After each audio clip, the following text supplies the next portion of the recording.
Dog था, smart healthy strong, और उसके सामने एक रास्ता था, एक छोटी सी फेंसिंग जिसको उसको पार करके लाइक जंप करके उसको जाना था। And it was so easy, एकदम इजी सा। पर पता है क्या हुआ? उसने जंप नहीं किया और वो वहीं बैठ गया।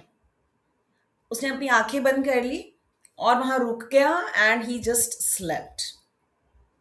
And now you must be wondering, क्यों ऐसा क्या हुआ कि उसने जंप ही नहीं किया? It was just a small fencing and he did not jump. ऐसा हुआ कभी आपके साथ? कभी ऐसा फील किया है कि it's nothing but you couldn't do it? Okay, आज हम इसको डिकोड करते हैं, ठीक है? Ready? So let's understand. University of Pennsylvania, doctor Martin Seligman, हाँ वही वाले साइंटिस्ट जो हमने एपिसोड 1 में देखे थे, उन्होंने एक एक्सपेरिमेंट किया। उन्होंने क्या किया ना, he got 3 group of dogs. Group number 1, उन्होंने एक बॉक्स में नॉर्मल पपीज को रखा और उसमें कोई प्रॉब्लम नहीं थी। That box was completely safe, बस वहां पे उनको बैठे रहना था। ग्रुप 2 में उन्होंने माइल्ड इलेक्ट्रिक शॉक्स दे दिए, बट उसमें ना एक लिवर था। अब वो लिवर क्या करता था, जब भी शॉक आता और अगर हम उस लिवर को प्रेस कर देंगे तो वो शॉक बंद हो जाता था। इसका मतलब उन डॉगीज के पास वहां पे कंट्रोल था, they could have control that shock. और ग्रुप 3 में सेम शॉक था बट कोई लिवर नहीं था। कुछ भी कर लो शॉक बंद होना ही नहीं था। वो एकदम हेल्पलेस थे, लिटरली वो बेचारे कुछ भी नहीं कर सकते थे। और फिर उन्होंने इस फर्स्ट राउंड के बाद उन्होंने सेकेंड राउंड किया।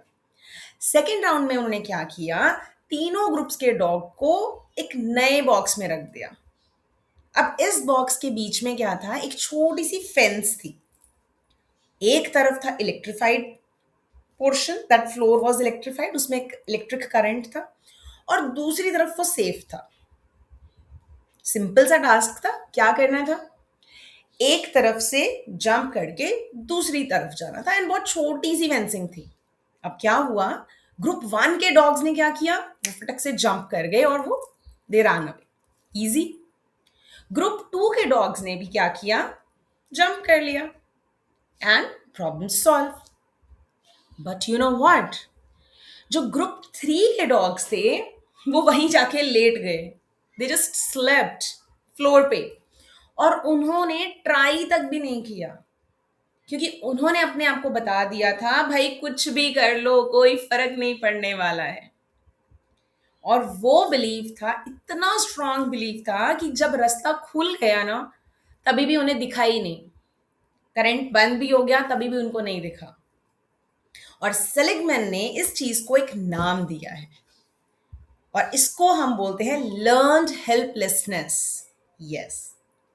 और अब सुनो कि ये सिर्फ ना डॉग्स की बात नहीं है। कभी तुमने फील किया है ये चीज?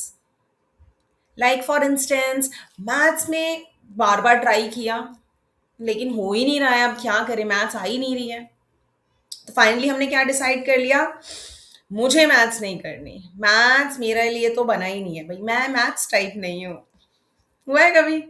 या फिर ड्राइंग क्लास में एक बार आपसे गंदी कोई ड्राइंग बन गई और टीचर ने बोला तुम ठीक करो इसको जरा, तो हमने क्या किया, मुझसे नहीं हो रहा, ब्रश रख दो आप।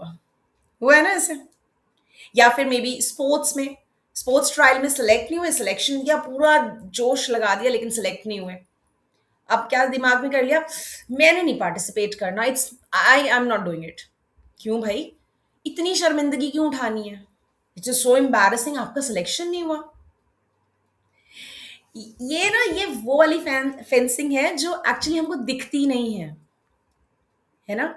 ये वो फेंस है जो तुम्हारे दिमाग ने डिसाइड कर रखी है। ये लर्न्ड हेल्पलेसनेस होती है। और इससे भी बड़ी बात ये है कि ये तुम्हारी गलती नहीं है, तुमने सीखा था, जेन्यूनली सीखा था, एंड उस वक्त के एक्सपीरियंस से।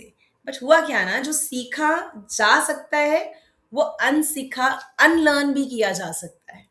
जैसे मान लो कोई चीज हमने सीख ली, अब ये नहीं है कि उसको पकड़ के ही बैठना है, अगर वो हमें हेल्प नहीं कर रही है, so we have to unlearn that and relearn that thing.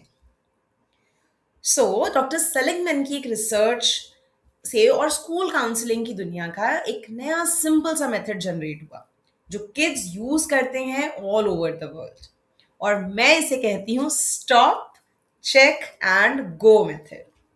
S for stop. जब भी वो फेलिंग आए ना, क्या फायदा, मैं नहीं ट्राई कर सकती, तो रुक जाओ, जस्ट एक सेकेंड के लिए रुक जाओ, ब्रीथ करो, रिएक्ट नहीं करना है, ओके।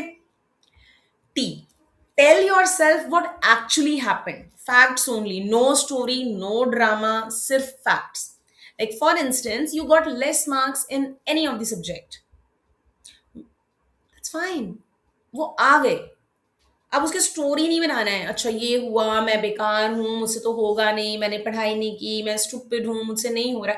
नो, वो सब लूप होल में चला जाएगा, right. Oh, one time is not equal to every time. अपने आप से पूछो एक क्वेश्चन, क्या ये हमेशा ऐसा ही है? लिटरली हमेशा ही ऐसा है? नहीं ना। क्या तुमने कभी कुछ सीखा है जो पहले से मुश्किल था? लाइक मे बी साइकिल चलाना, स्विमिंग करना, कोई गेम खेलना। हाँ, तो कोई प्रूफ है कि तुम्हारा दिमाग सीख सकता है? Yes, we have got plenty of such proof. उन पे फोकस करिए। पी, pick one small next step. सिर्फ एक, पूरी प्रॉब्लम नहीं सॉल्व करनी है, सिर्फ एक स्टेप करिए। लाइक मैं आज 10 मिनट मैथ्स के क्वेश्चन प्रैक्टिस करूं, बस इतना। ये नहीं है कि मैंने पूरा चैप्टर सॉल्व कर लेना है, कोई बहुत डिफिकल्ट प्रॉब्लम ले लेनी है, नो। अब आते हैं चेक पे। सी, चेक में सी क्या है? वो एक स्टेप किया, कुछ हुआ, इवन थोड़ा ही हुआ है ना, ज्यादा प्रूव नहीं आएगा बट थोड़ा सा होगा, but that's evidence, real solid proof. एच, होल्ड ऑन टू दैट। दिमाग को दिखाओ, देखो, बार मतलब talk about it, that yes something is happening. Then go, go again, एक और स्टेप, कल कुछ नया छोटा। एक स्टेप पे रुकना नहीं है, लर्न करते जाना है, राइट।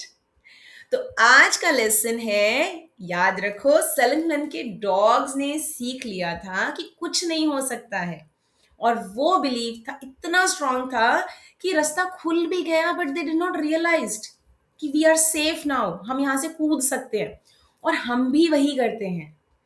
बट अब तुम्हारे पास है stop cheque and go method. Stop, रुको, फैक्ट्स देखो, टाइम हमेशा एक जैसा नहीं है, चेक, क्या कुछ अच्छा हुआ, then yes, hold on to that fact, and go, keep going. So learn helplessness सिखाई जाती है, इसका मतलब ये परमानेंट नहीं है। और एक एक्सपेरिमेंट ने हमें सिखाया कि दूसरा एक्सपीरियंस अनलर्न हो सकता है। सो तुम वो डॉग्स की तरह, लाइक नॉट दैट लिटरल वाला, लेटना नहीं है, okay. We have to act upon it. और do write in the comment section वो एक चीज कौन सी है जिसने तुम्हें ट्राई करना बंद कर दिया, लाइक जिसकी वजह से ऐसा कुछ हुआ कि लाइक समथिंग हैपेंड और उसके बाद तुमने ट्राई ही नहीं किया, you just gave up. Okay, so this is a safe space. Do write in the comment section. और अगर ये वीडियो आपको हेल्पफुल लगा तो please do share with your friends. उन दोस्तों के साथ करो जो ना अपनी शेल में चले गए हैं, they need your help, they need our help. और एपिसोड 3 में हम और नई नई चीज़ों के बारे में बात करेंगे। एंड इन फैक्ट अगर आपका कोई सजेशन है, so please do write in the comment section. I would love to take up your comments and your feedbacks. It matters. You matter. Thank you so much for watching. Stay tuned.